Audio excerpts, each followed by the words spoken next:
Meninas, meninos, saudações! Vamos então à nossa próxima aula de agropecuária mundial. Agora nós vamos trabalhar os destaques da agropecuária mundial, algumas regiões agrícolas e as suas características, começando com os Estados Unidos. Nós temos o mapa americano que traz os cinturões agrícolas, os belts dos Estados Unidos. Essa distribuição em cinturões agrícolas não se dá aleatoriamente, ela se dá pautada pela ideia de vantagens comparadas. Trata-se de uma economia ligada às necessidades do capital, uma economia subsumida pelas necessidades do capital e, consequentemente, o ideal da produção agrícola é a maior rentabilidade, é a acumulação de riqueza. E a região e o gênero agrícola, o animal de criação a ser escolhido, a serem escolhidos, são fundamentais já para darem margem ou não para essa lucratividade, para esta rentabilidade. A região passa a ter, portanto, vantagens que se manifestam em uma perspectiva natural, climática, topográfica ou então de ordem técnica econômica e que condiciona alguns animais de criação, condiciona alguns gêneros agrícolas. Eu coloquei alguns exemplos aqui para vocês. Nós temos aqui no sul dos Estados Unidos o cinturão das culturas tropicais. Trata-se de uma região que tem uma vantagem natural, clima quente e chuvoso para culturas como arroz, laranja. Nenhuma outra região americana tem esta vantagem. Então vejam vocês, se nesta região fosse plantado trigo, não é bem uma região devida ao trigo pelas suas condições naturais, mas entraria em concorrência com essas regiões. Mas essas regiões podem plantar laranja, podem plantar arroz? Não. Só esta região é que tem margem para estes produtos, uma vantagem natural para as culturas tropicais. Aqui nós temos o cinturão dos hortifrutigranjeiros e do leite. São produtos que têm um valor de mercado relativamente alto, né? Laticínios em especial. E por que os laticínios estão nesta região, o cinturão do leite e dos hortifrutigranjeiros? Esses produtos são de alta perecibilidade e por isso eles precisam estar próximos do mercado consumidor. Essa é a região de maior concentração de população e com alta taxa de urbanização nos Estados Unidos. É o maior mercado consumidor americano. Concentra, portanto, a indústria de laticínios, a pecuária leiteira e a produção de hortifrutigranjeiros. Cinturão verde, cinturão do leite, tá certo? Veja, não é uma vantagem natural, é uma vantagem técnica, econômica para esses produtos nesta região. Aqui nós encontramos pecuária bovina extensiva para corte. Há alguma vantagem natural ou técnica para esta modalidade nesta região? Sim e não. Não, é uma área desértica, é uma área montanhosa e é uma área distante dos principais mercados consumidores domésticos. Então veja, não tem vantagem. A ausência de vantagem é vantagem, porque essa região passa a ter um valor imobiliário da terra mais baixo. É possível, então, a aquisição de grandes extensões de terra para viabilizar uma atividade pecuária, a bovina extensiva para corte, que não cai tanto em produtividade, mesmo com menores investimentos, mesmo com condições naturais mais ou menos adversas. E ainda mais, a carne congelada aguenta um bom tempo de estocagem até o litoral para exportação ou até os mercados consumidores internos. Há, portanto, em cada região dos Estados Unidos vantagens naturais ou técnico-econômicas que condicionam esses produtos nessas regiões. Um cuidado. É muito comum o material de ensino médio trazer a ideia dos belts nos Estados Unidos e depois esse estrangeirismo não ser reproduzido nas outras regiões do mundo. E daí a gente estuda os cinturões agrícolas da Austrália, os cinturões agrícolas do Brasil. Cuidado, olha o que está marcado aqui no nosso asterisco. Qualquer agropecuária comercial se estrutura da mesma forma. Então, esta maneira de distribuição de zonas agrícolas nos Estados Unidos ocorre pelos mesmos fatores na Austrália, no Brasil, na Índia, na Argentina, e não precisa ser país de grande porte, pode ser a Bélgica. Há, por exemplo, um zoneamento agrícola em São Paulo. A região do Vale do Paraíba é uma área de concentração de pecuária leiteira. A região oeste de São Paulo é uma tradicional área de concentração de pecuária bovina para corte. Então, há um zoneamento agrícola no estado de São Paulo, na Bélgica, no Brasil, na Austrália, no Canadá e nos Estados Unidos também. Última peculiaridade, apesar de os Estados Unidos serem um país de alto desenvolvimento econômico e o seu PIB ser produzido principalmente a partir dos setores terciário e secundário, mas a pressão política dos produtores rurais faz com que haja fortes benefícios e subsídios, protecionismo, subsídios, benefícios e protecionismo contra produtos agrícolas importados, patrocinado pelo governo dos Estados Unidos, o que gera tradicionalmente forte pressão de economias exportadoras de commodities agrícolas, como é o caso do Brasil, como é o caso da Argentina, da Índia, contra este protecionismo, contra estes subsídios americanos. E lembrem-se ainda que se trata de uma contradição, não é? Os Estados Unidos são berço do neoliberalismo, de não intervenção do Estado na economia, mas parece que eles interferem bastante do ponto de vista administrativo, econômico, na produção agropecuária, com subsídios, com protecionismo. Tudo bem? Avançando para o continente europeu, eu coloquei aqui uma mapinha da apostila com algumas referências a mais. Então eu coloquei para vocês o destaque dessas áreas mais setentrionais, que são de baixo apelo agropecuário pelos climas frios. Estas áreas meridionais da Europa é a região de clima mediterrâneo. O clima mediterrâneo não favorece boa parte de produtos na produção agropecuária, devido aos seus verões, que são muito quentes e muito secos. Além disso, é uma região na qual nós encontramos países que dentro dos patamares de desenvolvimento europeus são de mais baixo desenvolvimento econômico e, consequentemente, têm menor capacidade de investimento. Então, o clima é adverso e há menores investimentos, o que condiciona alguns produtos nesta região. É o caso da produção de azeitona, oliveiras, é o caso da pecuária caprina, que são produtos adaptados às condições naturais, são produtos que não perdem tanto em produtividade nessas condições naturais ou de investimentos que são mais precárias. As principais áreas de produção agrícola da Europa são estas áreas temperadas, onde nós temos a concentração do trigo, da fruticultura, inclusive a vinicultura, a vitivinicultura, produção de vinho, além de animais de criação, tanto para corte quanto para produção de leite. Peculiaridade europeia é a política agrícola europeia, que vai se sistematizar a partir de 1957 e 1962 e viabiliza fortes subsídios, protecionismo para a produção agropecuária. Na década de 1950, na verdade no pós-guerra, quando essa política começou a ser estruturada, havia uma necessidade prática no que diz respeito à implementação dessas políticas, garantia de abastecimento agropecuário. Vejam, pós-guerra, na semana passada estava acontecendo a Segunda Guerra Mundial. Terminada a guerra, a reorganização da economia demanda, entre outras coisas, um aspecto geopoliticamente, inclusive, muito importante, que é a produção agropecuária e o abastecimento alimentar da população, a produção agropecuária e o abastecimento de cadeias produtivas agroindustriais. Como viabilizar isto em uma Europa devastada pela Segunda Guerra Mundial? Através de subsídios, através da ação pública estatal organizando, contribuindo com a produção agropecuária, tudo bem?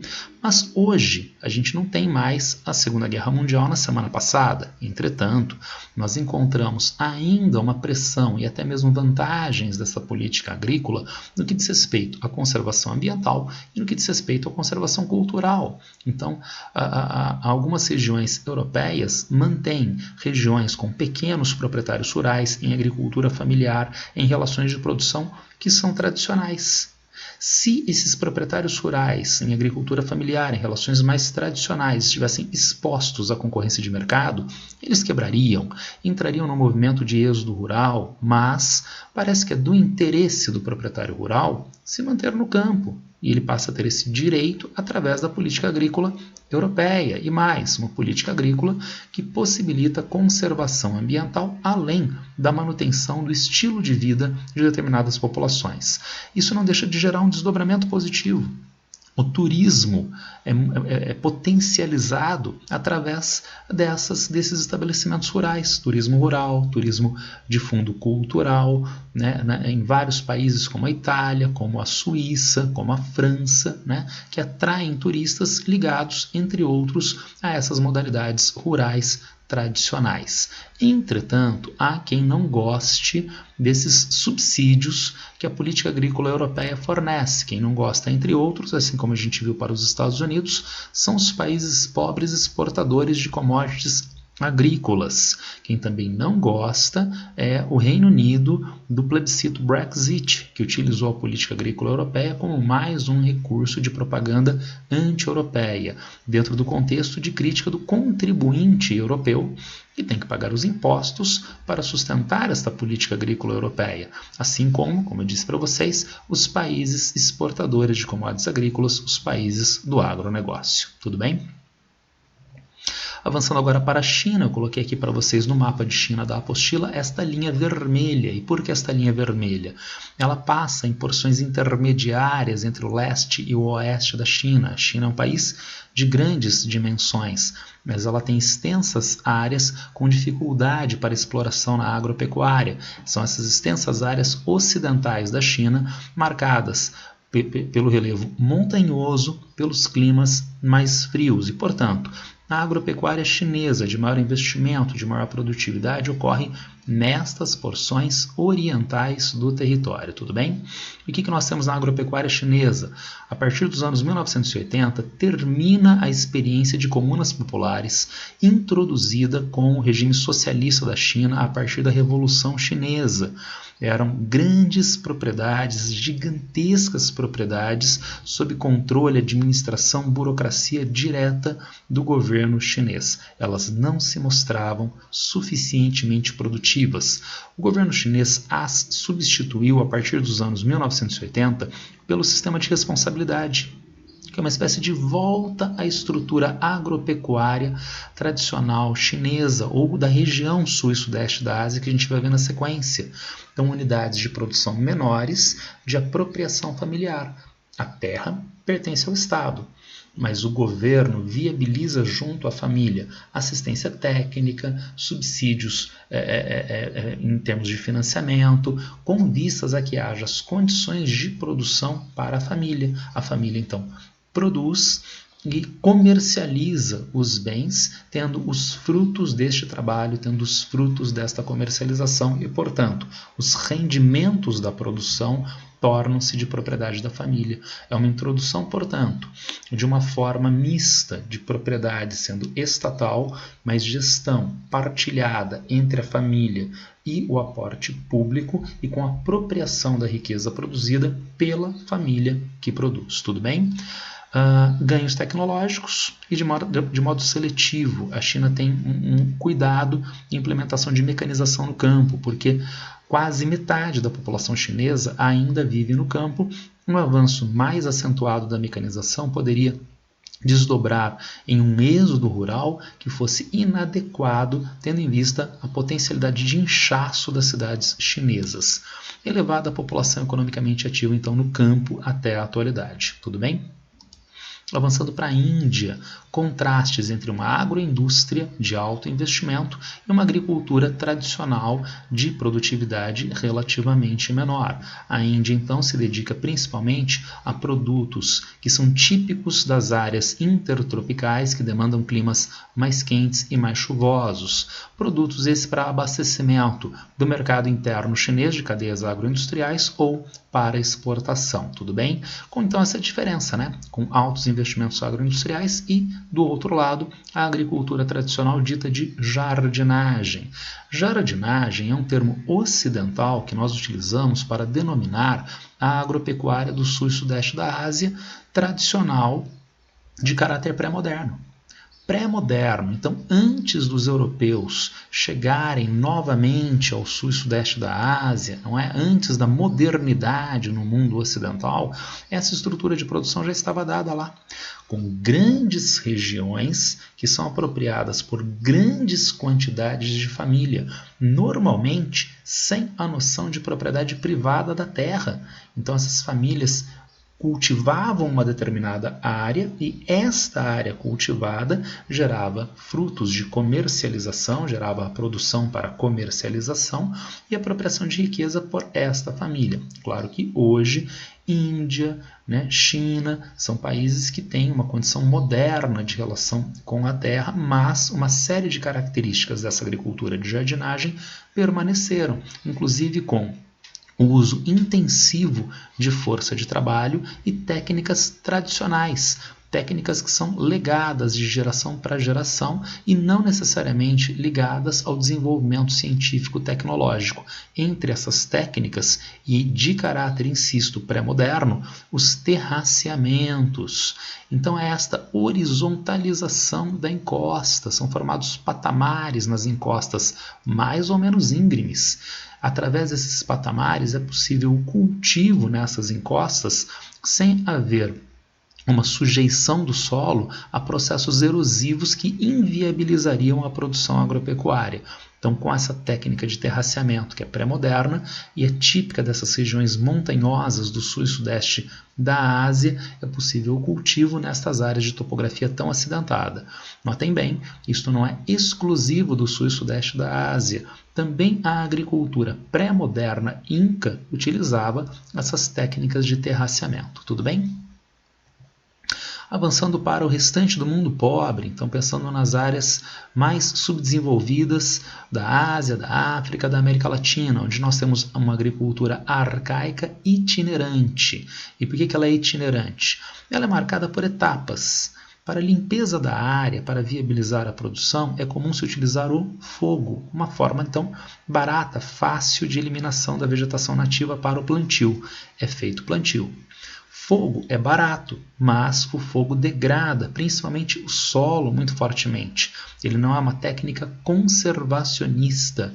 Não há outras técnicas conservacionistas nessa agricultura, que é pré-moderna, mas que é arcaica. E, consequentemente, a queda de produtividade. Eventualmente, a produtividade diminui a tal ponto que a região não se torna mais adequada para as necessidades de quem está efetuando o plantio. A área é abandonada e o processo é reimplantado em outra região. E daí a ideia de agricultura itinerante em permanente mobilidade espacial. Tomem cuidado. Frequentemente, essa agricultura itinerante é colocada como ligada a pequenos proprietários. Vejam, pela sequência que eu apresentei para vocês, que não. Como é que o pequeno proprietário vai colocar fogo no seu sítio para plantar? E quando a produtividade no seu sítio cair, ele abandona o sítio e vai colocar fogo no sítio do vizinho? Não! Então, quem executa isto são populações de fundo pré-moderno ou que não têm uma relação de propriedade privada com a terra ainda na atualidade. Quem hoje produz no campo e não tem propriedade privada da terra. Temos um exemplo aqui no Brasil. Trata-se, por exemplo, daquele instituto definido como poceiro, né? aquela figura definida como poceiro. O poceiro está produzindo em uma determinada área, mas esta área não foi por ele regularizada em compra. É, portanto, uma terra pública, pertence à União, ao governo federal, e ele não regularizou o seu uso. É um latifúndio improdutivo e ele está explorando uma parte deste latifúndio improdutivo. Como ele não comprou a terra, do ponto de vista legal, ele é chamado de poceiro.